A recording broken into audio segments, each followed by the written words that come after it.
Hello everybody, welcome to my review for Splatoon 2. Now, Splatoon 2 is the sequel to the first Splatoon originally made for the Wii U, and this game is for the Nintendo Switch. All in all, I really like this game a lot, and I'm going to get right into it. So the storyline of the game of Splatoon 2, it takes place 2 years after the events of the first Splatoon. You play as a character called Agent 4. The Great Zatfish, this giant weird thing, has been captured by this evil army of octolings, which is sort of like a army of octopus-like creatures. And they've also captured Callie, a local pop star. Basically, Agent 4 has to go and save the Great Zatfish and Callie. Now, the storyline, it's really not much there. It's pretty basic, pretty bare bones. But that said, it does have some fun characters that make it more interesting than the first game. While the visual improvements might not be that reticently notable over the first game, you definitely start to appreciate things the more you play. The resolution is a little bit better, there's definitely a nice sheen to the paint on the ground, and the whole game just has a very clean and polished look to it. Now, the sound design I think is very impressive. It's very fun and sort of funky and just really adds to the sense of fun, especially while you're playing in these really hectic multiplayer maps.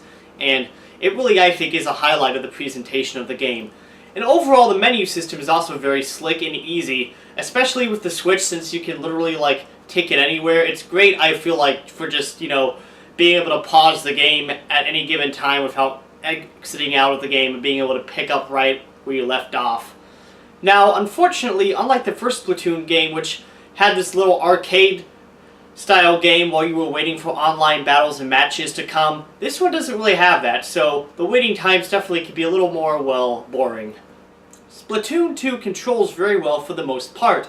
The aiming with the gyroscope feels really good, rolling or swimming around in the paint feels great, and all the different weapons you can use just feel great. They all have their own strengths and weaknesses. Now, the jumping mechanics, especially in the single-player campaign, can feel a tad stiff, partially because I don't really feel like the controls were built for that sort of platforming stuff. But all that to say, the controls I think are great. Now, what I'm really going to get into next is the main gameplay. I'll talk a little bit about the single-player campaign. It's only about 7 hours, so it's definitely not the selling point of the game, but it's slightly more robust than the first game's single-player. There's a better variety of sort of stages, more interesting level designs, some of which actually feel reminiscent of Super Mario Galaxy, which I love. Slightly better variety of weapons, and of course the boss fights are a definite highlight of the single player mode, and I really did enjoy them a ton. That said, the single player still feels a little bare bones at times. The story's not anything to write home about. In fact, it's barely there, and it's definitely a little short. But the multiplayer, the online multiplayer is amazing, is fantastic.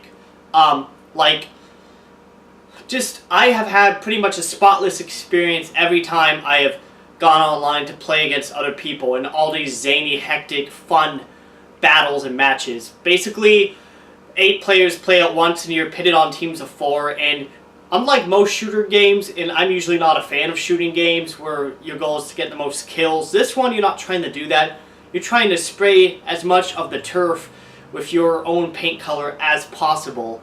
And that's what makes this game so fun, is that it's just so, out of control and crazy. Just so unique among other shooting games, which is one of the things that Nintendo has always been good at, is finding a way to bring a fresh take on a pre-existing genre.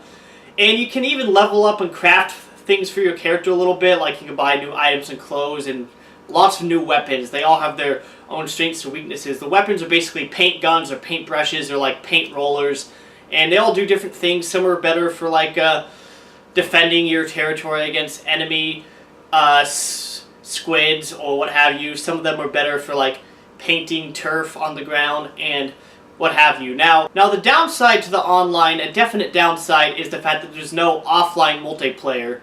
Now, I really like playing games offline. I've always just liked playing with somebody in the same room as me, and it still is a bummer, I think, that that was not included in this feature. Now, lest I forget, let me talk about the actual online multiplayer maps. I feel like they're a little bit more streamlined, a little bit more focused, and close quarters than the last time around, and I feel like that's sort of done to make sure everybody stays in the combat and stays in the action, and nobody's taking advantage of places where they can like snipe out other players if they're like snipe gun rifles or what have you.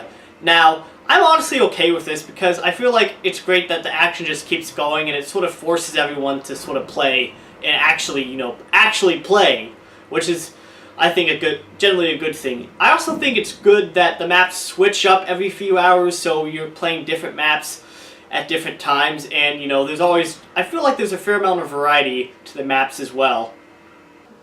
Now, along with the main matches, as you level up, you can also play what are called ranked battles, which basically have different scenarios, some of which almost feel like capture the flag, virtual capture the flag of sorts, or just anything of that nature, trying to hold on to a certain item for as long as possible, and just adds even more fun to the mix. And frankly, this game is just incredibly addicting. I could see myself playing this game for years to come, honestly, until Smash Bros. Comes out for the Switch, of course. Then, of course, that'll be my go-to multiplayer game. But for now, Splatoon 2, I think, takes the cake. Overall, the gameplay is a lot of fun, and I just generally really enjoy this game.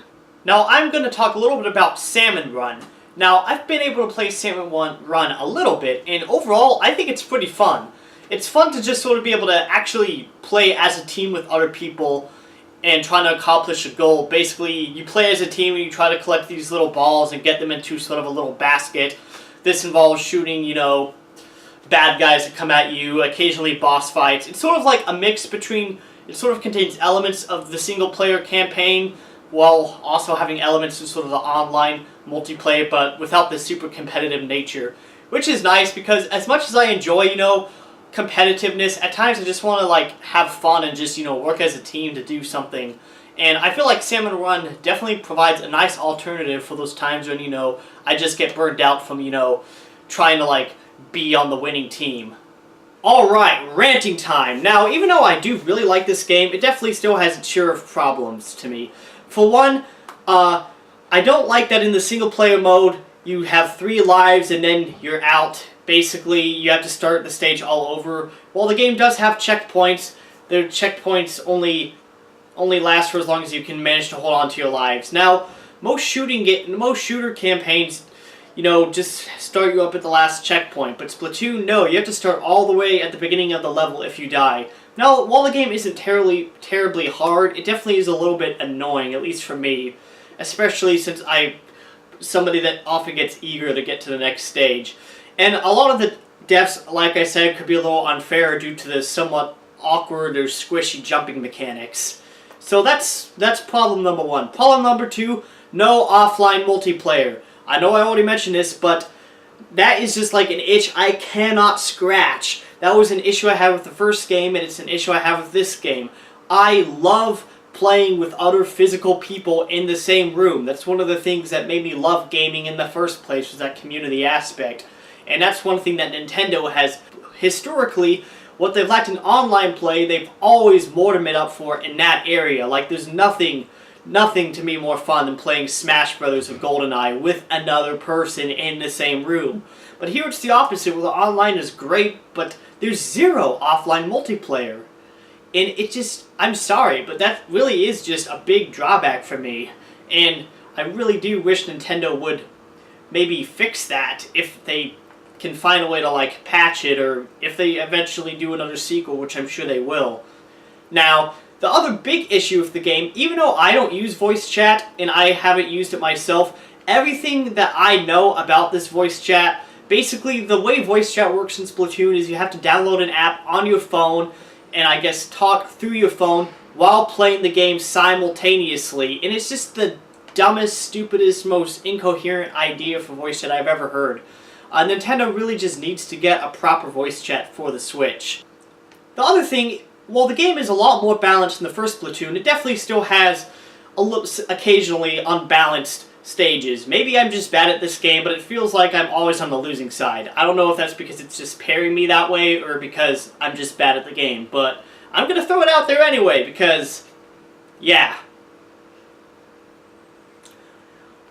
Well, I hope this review didn't sound too nitpicky because I really do really like this game a lot. And I definitely see myself playing this game for a while to come.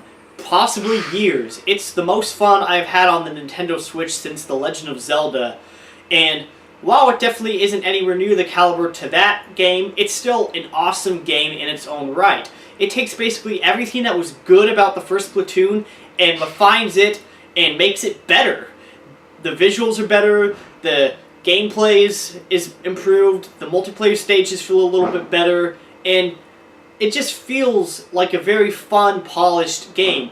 And while it might not seem like a true full-fledged sequel, I really do think that the little changes and improvements really do add up. While it still has its fair share of flaws, they almost seem like a pittance compared to the rest of the awesome sauce that this game has. I'm going to give Splatoon 2 a 4.25 out of 5.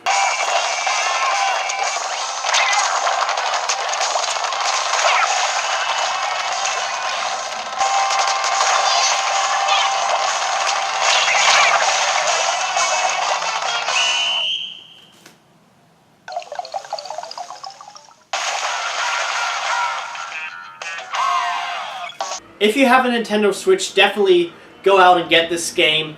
If you've never played the first Splatoon game, this is a great place to start. It's a little bit bittersweet. This is probably going to be my last game review in this apartment, but I've got more game reviews coming probably in September, because that's when Metroid Samus Returns come, and that's going to be big. Anyway, guys, thank you so much for watching, and I will see you later.